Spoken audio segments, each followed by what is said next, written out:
Fellow citizens, tonight the eyes of the nation rest heavy upon the chamber of Congress. It is not by accident that the Constitution calls the President to this sacred duty, the State of the Union. For in moments like these, the future of the Republic is weighed, not in applause, but in the hearts of a free people. This address is more than a mere report. It is a pledge, a bond that binds one leader to an entire nation. Picture a vast hall at dusk, every seat filled, each face solemn, the nation's hopes riding on the words spoken from that rostrum. Yet tonight, those hopes flicker amid deep storms. For the Republic stands tested. The President speaks as public trust falters. Approval for his hand upon the economy is low.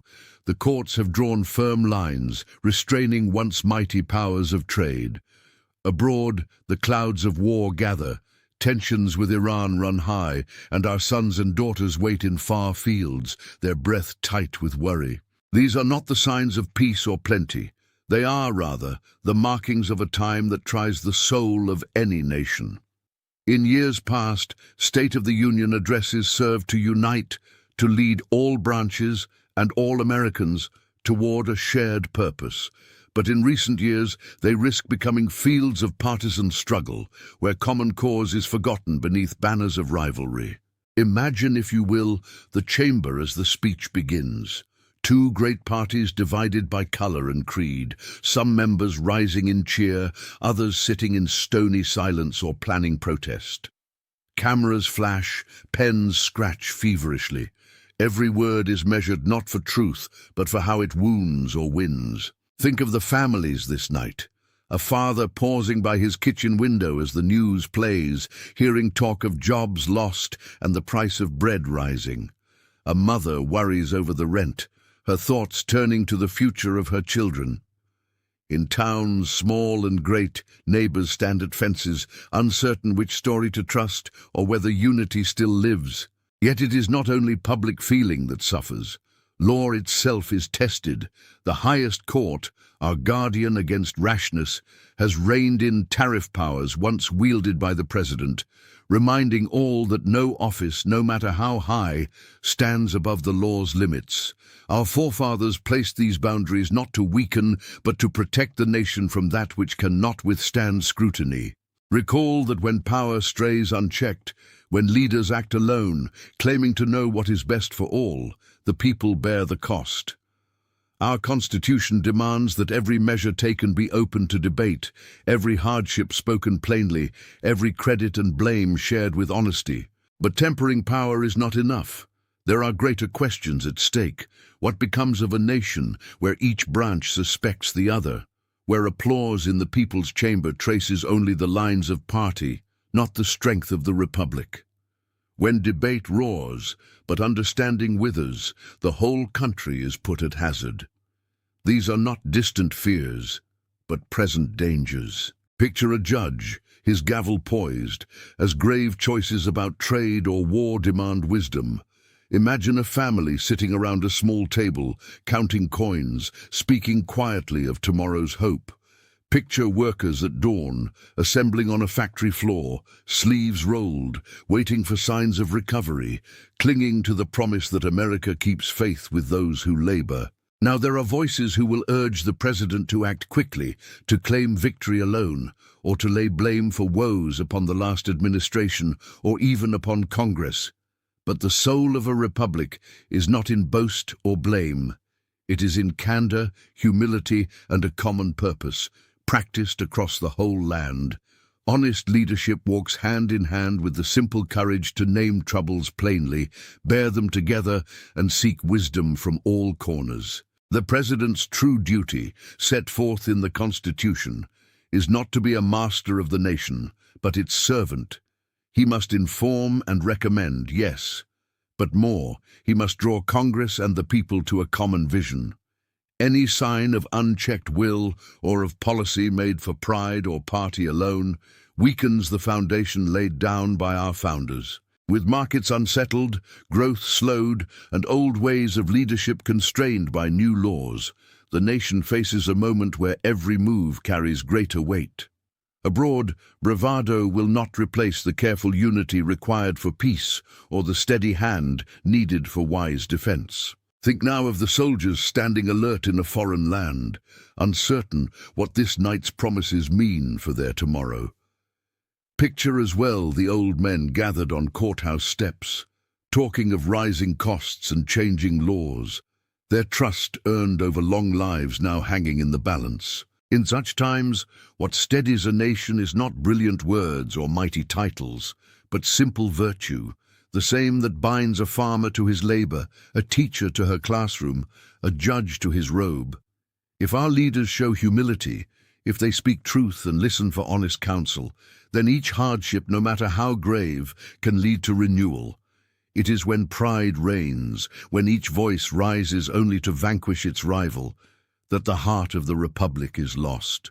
Let us turn, then, to the candor fit for great trouble. Every leader faces hardship, every age brings trials. It is not in perfect plans, but in plain honesty and courage that hope takes root.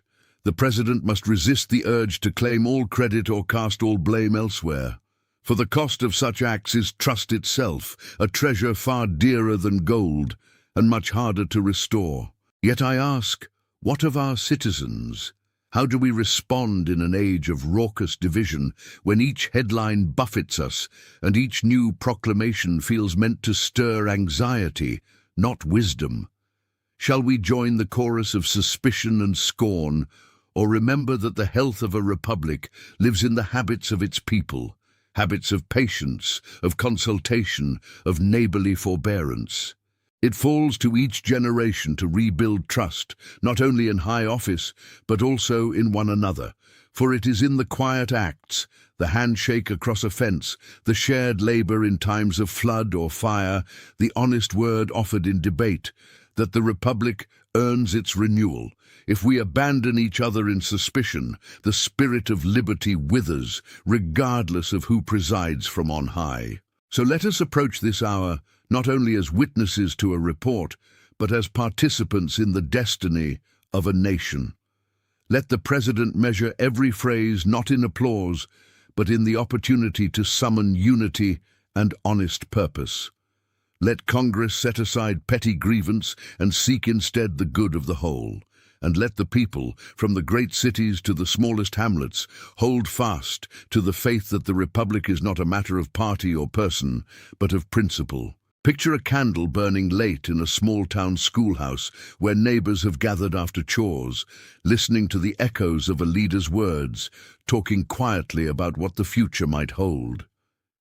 Imagine a courthouse square at sunrise, the flag raised slowly by watchful hands, silent prayers lifting for peace to hold firm through uncertain times.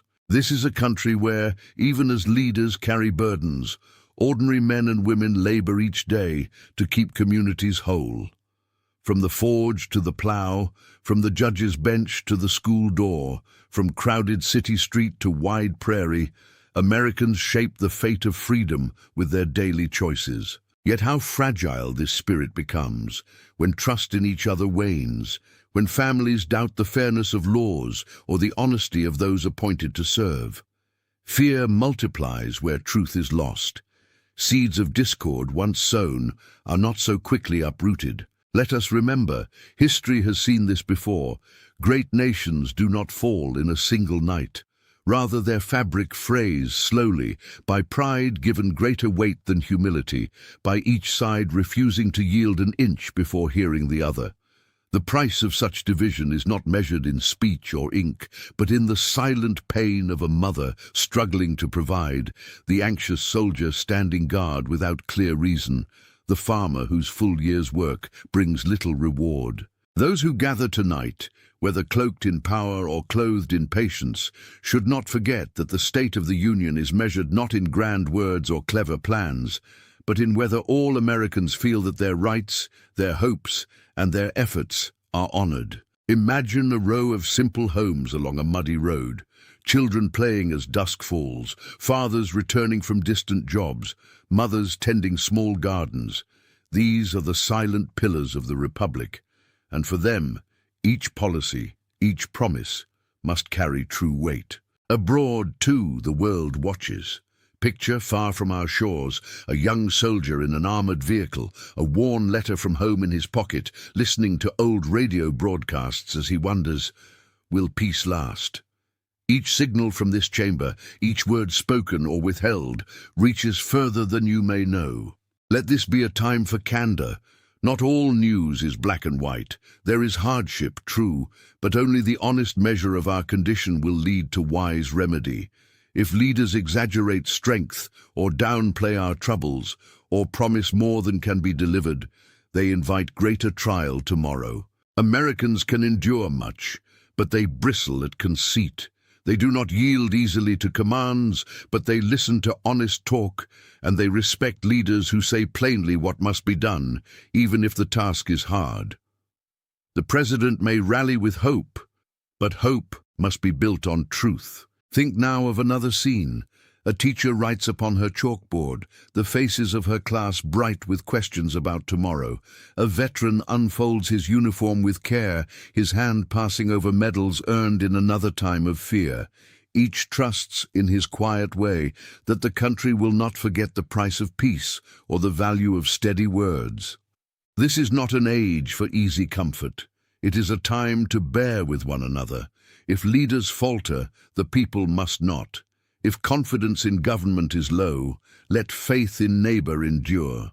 If pride overcomes humility in high office, let every house and every street remind itself that virtue is born in small deeds, not grand halls. In the face of hardship, families have often set aside their own wants for the sake of community. During seasons of flood, hands joined across swollen streams. During sickness, food shared from larder to larder. The lessons of such times run deeper than policy. They are the marrow of the American character. We cannot afford in this hour to spend our days in suspicion. Picture again the halls of Congress, tense faces across an aisle, each side waiting for the other to give ground. Now, picture a barn raising at dawn, neighbors setting aside old quarrels to lift beams together, knowing that on such days, only shared effort builds what lasts. Let us then judge the address and the state of the nation, not by the sharpness of applause or the wit of reply, but by whether it plants the seeds of humility, honesty, and unity. These are, and always have been, the watchwords of a free republic. Permit me to speak plainly, as one who has seen the cost of division and the blessing of unity. If the president fails in this calling, if tonight's address serves only to deepen our wounds or to raise new banners of rivalry, the harm will not be confined to politics alone. It will seep into every home, every school, every quiet lane of America. It will rob the people of the most precious trust, that between neighbor and neighbor, citizen and country. It will harden hearts that ought to remain tender to the needs of each other. It will set the pattern for a future where might is mistaken for right and pride for true duty. But if, in the midst of these trials, those in office find the grace to speak humbly of their errors, to give honest account for the hardship still suffered, and to invite all parties back to the table of reconciliation, then America will not merely endure, she will rise renewed. Think of a church bell ringing in a snowy village square at dawn. The shops not yet open, but the light touches each window. Citizens gather, warm with purpose, ready to share burdens and hopes in equal measure. It is not boast that will heal us. It is not blame or clever words. It is the steady hand, the willing ear, the honest tongue. These do not yield headlines, but in quiet hours, when the power of applause fades and the fires of partisanship cool, such virtues lay the stones upon which nations are built. America's strength is her unity. Our enemies beyond the seas may tempt us to distraction with noise and news of conflict. But the greatest danger comes from within, when we forget that the fate of the Republic lies not in a single speech or a single leader, but in the patient, shared labor of the many. At home, a father again watches his son rise for school, hoping his own labor will be enough to ward off worry.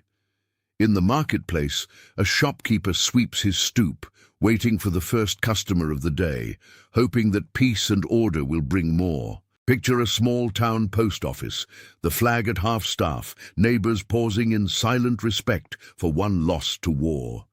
The pain of such scenes should humble the proudest leader, remind all who govern that behind every policy are real lives, real sacrifices, real hope hanging in the balance. When leaders speak for the whole, rather than for themselves, the country feels it. When they admit failure or invite the wisdom of others, trust returns slowly, like spring after a long winter. Let us look to those simple places for our answers. Hold tight to the lessons of humility and mutual care, no matter how the nation's loudest voices may rage. Picture a school playground at recess, children's laughter rising above quarrels, hand in hand, racing across frosted grass. Hope is quietly renewed on such days. The Republic can be saved, not by force of arms, nor by shrewd policy alone, but by the constant nurture of trust, the defense of law, the courage to forgive, the willingness to wait for wiser counsel. To every citizen now pausing, whether in the hush of evening or at work in the glare of morning, know this: the Union's health is measured not in the volume of debate, but in the daily respect we keep for one another. Let every governor, every judge, every teacher and parent, each in their own way, strive to restore reason where anger reigns, patience where haste beckons, and grace where pride has taken root. I ask you to picture, if you can, a nation where every household, no matter how humble, feels the same promise, that their labor is not in vain, that their voice is heard, their peace secured by shared sacrifice. This is the vision guarded, through war and peace, by all who cherish liberty above selfish gain. It is the same vision that led farmers, tradesmen and scholars to risk all for a country founded on law, not on the will of one man. It is a dream guarded in the cold at Valley Forge, echoed in the quiet resolve after battles won or lost, nourished in a million small acts of decency. Remember, history has seen this before. Nations torn by division lose not only territory, but something deeper, a trust that undergirds every contract, every handshake, every shared plan for the days ahead. Picture, if you will, a courtroom at dusk. The judge removes his robe, weary but content, knowing justice has been served not just for the powerful, but for the least among us. That is the test. Will we choose fairness and compassion, or surrender to fear and quarrel? The work is not done by leaders alone. In each home, in each workplace, in every letter sent and every honest trade, the silent labor of citizenship heals wounds left by pride. It is not the leader's speech that will define us, but the daily actions of those who decide, again and again, to trust, to forgive, and to build. Think, as you listen to this address, of a young teacher dismissing her class at the end of a long day, her cares heavy, but her heart full of hope. She believes in a better future for her students, because she trusts the Republic will outlast any discord, so long as people of goodwill remain steadfast. I place my trust not in a single voice from the high place, but in the quiet wisdom of the people. If every citizen, however weary, undertakes to listen with charity and to speak with care, the nation cannot fall to faction, however loud or tempting. Let each community, large and small, renew their pledge for unity, not as a hollow motto, but as a guiding star. Let every leader recall that their highest calling is to serve, not to rule. The Republic can be saved. But it depends now, as it always has, on the character, patience, and courage of its people. If you doubt this truth, I invite you tonight, tomorrow, at any crossroads of conscience, to ask yourself, how shall I act, not just as a spectator to history, but as a builder of it? What words might I speak to lift another, rather than wound? What labor may I offer to ease another's burden? What legacy of unity or bitterness will my days add to the great chain of American life? The answer to these questions, not the outcome of a single speech, will decide our future. So let us meet this moment as Americans worthy of our inheritance, quiet in resolve, clear in purpose, generous with one another. And may we always remember, America's unity, though sometimes strained, is her saving grace. It falls to each of us, now and always, to defend it with humility, hope, and love for the common good.